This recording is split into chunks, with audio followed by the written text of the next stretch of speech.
We have a pump impeller. These are made of bronze and they're kind of heavy, as you can see. But the pump impellers wear.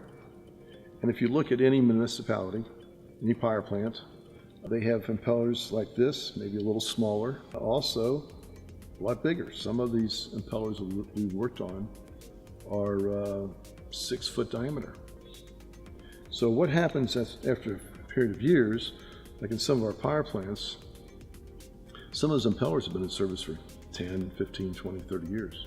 As they wear, we come back and rebuild the vanes and rebuild the entire area, the surface area of the impeller with a hydrophobic coating. This hydrophobic coating reduces the friction, so it reduces the electric consumption and increases the output of product, which is very attractive from a financial standpoint.